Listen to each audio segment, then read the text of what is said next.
કાંકરેજ તાલુકાના ભલ ગામે ટોલ નાકા પર ફાસ્ટેગ ફરજિયાત કરાતા કોંગ્રેસ સમિતિ દ્વારા આવેદનપત્ર આપવામાં આવ્યું।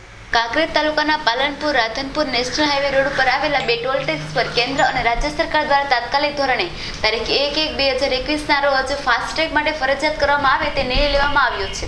ત્યારે આજે બપોરે 2 વાગ્યે ભલગામ ટોલ નાકા પર કોંગ્રેસ સમિતિ પ્રમુખ શ્રી હેમુભાઈ જોશી અને બનાસકાંઠા જિલ્લાના ઉપપ્રમુખ શ્રી ભુક્તાજી મકવાણા, જિલ્લા પંચાયત બનાસકાંઠા સાથે કોંગ્રેસ પક્ષના કાર્યકર્તાઓ દ્વારા ટોલ મેનેજર ચૌધરીને આવેદનપત્ર આપવામાં આવ્યું હતું અને બનાસકાંઠા જિલ્લા કલેક્ટરને પણ આવેદનપત્ર આપવામાં આવ્યું હતું। જો કે આ અંગે કોંગ્રેસના પ્રમુખ હેમુભાઈ જોશીએ જણાવ્યું હતું કે આ ટોલ ટેક્સ પર આજુબાજુના ગામડામાં લોકોને ટોલ ટેક્સ પર મુક્તિ મળે અને ફ્રી સેવા આપવામાં આવે તેવી સરકાર પાસે આશા વ્યક્ત કરી હતી।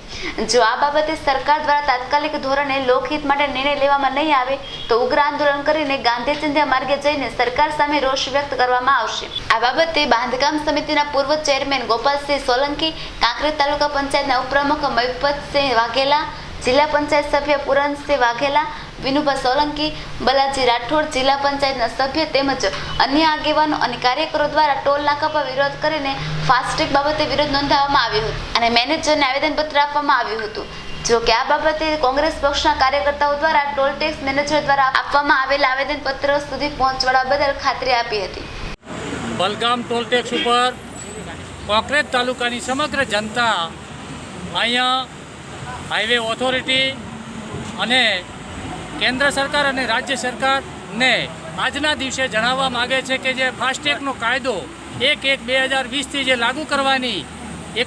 લાગુ કરવાની પરિસ્થિતિ સરકારે નક્કી કર્યું છે, ત્યારે કાંકરેજ તાલુકામાં એક તો કાંકરેજ વિધાનસભા અને કાંકરેજ સંસદ સભા જે પાટણ સંસદ સભા છે એમાં 2 ટોલ ટેક્સ છે જે કાયદાની વિરુદ્ધમાં છે।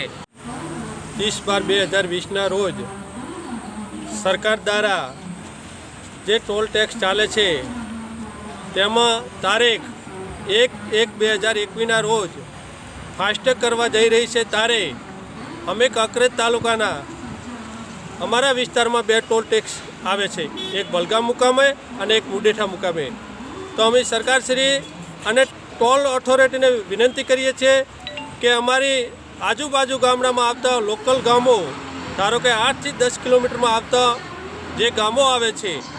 રિપોર્ટર અરુણસિંહ વાઘેલા, કાંકરેજ।